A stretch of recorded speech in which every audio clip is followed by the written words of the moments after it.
Hello whisky fans, hello maltsters. Welcome to the Whisky Bothy.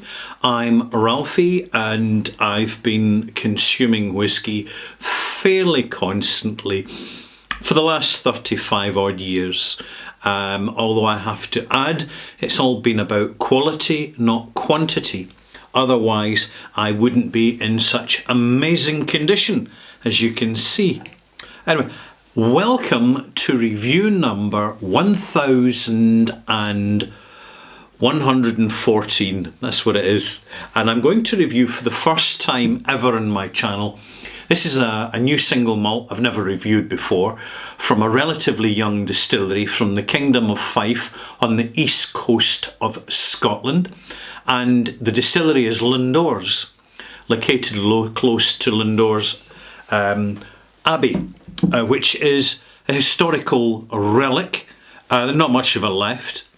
And it has some historical significance because back in the age, back in the mists of time, the monks were charged to produce aquavit for the crown. And aquavit is basically distilled spirits. And the monks were charged with this task because they had the knowledge, they had the experience, and they had the monopoly on the trade skills. It's the way it goes. So I'm going to pour a wee glass of this. I'll introduce it as I pour it, tell you a little bit about this particular bottling and why I haven't got round to reviewing Lindores until now, even though the distillery is about 7, possibly 8 years old. This is Friar John Core Chapter 3. This is the specific bottling. It's a cask strength whisky, bottled at 60.2%. And once I get my steampunker, which is never far away, because I usually need it for some of the small writing, I can tell you a little bit more. It's the cask type, it's a number of casks: bourbon cask, Amontillado cask, and PX sherry cask. PX, Pedro Jimenez, sweet, heavy, raisiny style of sherry. Amontillado, much lighter and nuttier. And of course, bourbon for these vanilla notes and that American oak wood style of signature, light, fruity. And also, I can add a bit more information, despite the fact that my magnifying glass is steaming up slightly. It's a damp atmosphere. It's just the way it is. The barley comes from local farms, from Parkhill and Braeside farms. So that's interesting and useful to know. So we're dealing with a high strength, local sourced barley, and in the back of the label we get some more information which is very important to genuine whisky fans, and that is that this is a limited combination of married casks bottled at natural cask strength with no chill filtration and natural or no added colour. That's what we want to know, no added colour. And so here it is, a very modern distillery and authentically delivered. And like many new distilleries, I've been in no rush to buy a bottle because I want to wait till I feel that it's ready so as that I can justify the price that I'm paying to buy a bottle. And a word of warning, there are some distilleries out there, although they're pulling back on that habit, of bottling too early and bottling whisky which just isn't ready. And the problem this creates for the distillery, quite simply, is that it creates brand aversion, so that it becomes negative publicity for the brand because it's sending negative signals to the buyer who's looking to buy a young whisky which should have a developed maturation about it, particularly if they're being carefully and selectively using smaller casks which tend to be more active at a younger age. But it's not always the case. But with this bottling, I think it's just about ready. And I'm very happy with the results I've had so far. But it's an odd one. And I want to talk about that. And this is where it's worth kind of reminding ourselves that when we come across a new whisky and engage and connect with it, we have to give it time, and we have to give our palates time to adjust and adapt to the new flavour range and sensation range that accompanies the flavour. Because whilst many, particularly the supermarket whiskies, are very accessible and easy to get your tongue around, high strength, small batch, authentic local barley whisky, which tends to just be more flavour driven, is a whole different kettle of fish. It's much more difficult to connect with at times. And I've certainly found it a challenge initially. And so I'm going to give you a descriptor here. I'm going to go with the nose, then the taste, and explain a wee bit as to why this isn't a typical Scotch whisky, single malt whisky. The first clue's in the nose. There's a distinct dark fruit note, which is reminiscent of Japanese sour plum wine.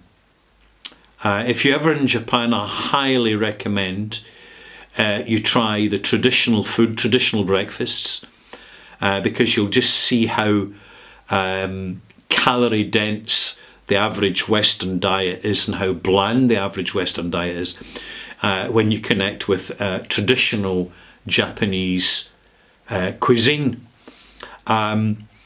The plum wines tend to get overlooked in favour of Japanese sake, which is rice wine, which is a shame because, in my opinion, they tend to be consistently more interesting. But immediately we've got a deep plum, and also combined in with it a dark, bitter cherry note. Now this is maraschino's type cherries without the sweetness. So we're getting these kind of almost a stone note that you get from apricot stones, from apple seeds, which is bitter, sour, and quite medicinal. And I'm picking up that on the nose at the moment. Very interesting indeed. When I'm accessing a whisky for the first time, what I'll do is I'll pour a glass, and here's one that I poured. I did yesterday, but it's still sitting there. A very reassuring Scotch mist developing. Don't mind the egg cup sitting on top of it. The egg cup just happens to be a perfect fit that doesn't get knocked off the glass, so hence the reason I'm using it. But at this point, once it's oxidised with a little bit of water for at least 24 hours, you're getting a very different reading, as you would imagine you should be. But I tell you, I'll come back to this in my extras, 1114 extras, in which I show you how I break down a whisky in first contact to gain access into it. So let's put that glass aside. Come back to this first sip. Here we go. It's going to be interesting.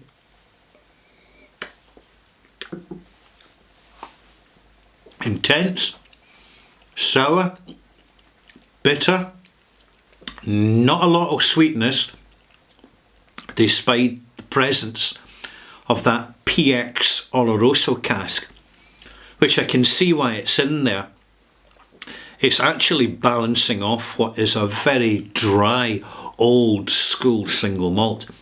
But interestingly so, there's some rich raisin and sultana notes, which of course is explained by the combination of casks used for the maturation. And I'm immediately going to add a drop of water, 5 millilitres, my standard soda spoon measure. I estimate this to be 7 to 8 years old. And the sense of genuine maturity is really showing in this. Like most of the Lindores bottlings at the moment, I think people are finding them either hit or miss in their palate. But let me reassure you, this is very well made whisky. And it's a character. I'm going to put it like that. It's not a peat monster. It's not a sherry monster. It's a barley monster. And the way the barley is going through and being transposed in the stills into liquor is not what we normally get from a single malt signature. I would put Lindores in the same category now as Edredour and independent bottlings of Mortlach. It really, the emphasis here is in the singleness of the single malt, and it will take your palate a bit of time to get used to it. It's growing in me. First pour, I'll be honest, I didn't particularly enjoy it. But importantly, I just took my time. I just took a small pour. I just let it oxidize, added a drop of water, and I gave it several hours before I started to make my mind up about it. And you need to do that, malt mates, because this is a whisky for the future. This is a style of single malt which is for the experienced palate. For the person who's an occasional Glenfiddich drinker, not really for them. There's simply far too much going on. But for the experienced whisky drinker, it's definitely, absolutely coming of age. Let's go back to the nose again. The nose is a little bit more fresh fruit, orchard fruit creaminess. We're getting the sourness of sort of underripe pears and apricots. Peach stones, apricot stones. You know, the stones that the herbalists claim help to cure cancer because of the alkaloids within the nut. And anyway, I'm not going to go any further with that. It's just a perspective and an opinion. But we're getting notes of that quite prominent here. And this is relatively unusual. Taste. With a drop of water, much more accessible. You immediately notice some linseed note and some sage-like, green sage, herbaceous sourness. There's a bitter cherry note as well. There's a black currant note in the background along with the plum. This is a busy, busy malt. What I find fascinating is when you've got something this complex as a spirit at a relatively young age.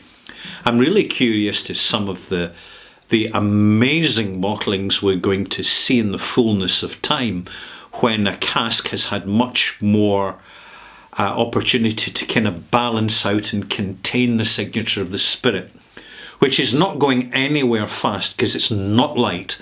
Far from it. It is heavy. But really, really enjoying this. Let's have another taste before I issue a malt mark.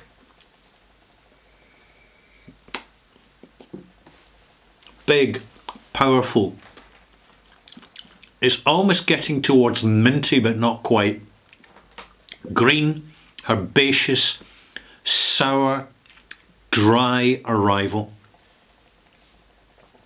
There's a touch of linseed, almond, and even Brazil nut going on in the background, along with that prominent sour note, which sustains right through the development into the finish, and in fact dominates the finish as well. It's astringent, it's powerful, it's absolutely not a malt you can rush. But it's showing a very powerful signature, which once we take the time and have the patience to get to know, and if you want to get to know it a little bit quicker, don't be afraid to actually, if you've got a bottle of Glenfiddich, just add a portion of Glenfiddich And the reason I say that is you're blending down the power of the signature with a soft, light single malt. You are, of course, creating a blend, but at the same time, you're creating something of a halfway house of accessibility. If you don't have such an experienced palate, that you're finding with this whisky, it's nothing but shock after shock after shock. For some people, that will be the experience. But this is one, there's no rush with it. Leave it in the bottle. If you're having difficulties accessing it, just let it oxidize, let it sit and wait till you're ready, because it's going absolutely nowhere. This is high strength whiskey at 60.2%, and it's absolutely fascinating. Now, where is me malt marks? I'm going to give this a very respectable 82 out of 100. It's for Lindores, Friar John Corr, Chapter 3 edition. And it's Ralphie recommended, but with a provision. And that is, you really need to be an experienced, very experienced whisky drinker not to be thoroughly intimidated by this. And there you have it. Pop back again for my next review, number 1114 Extras, in which I'll be talking about how I actually make the time, my system for accessing these challenging and more difficult malts. See you there.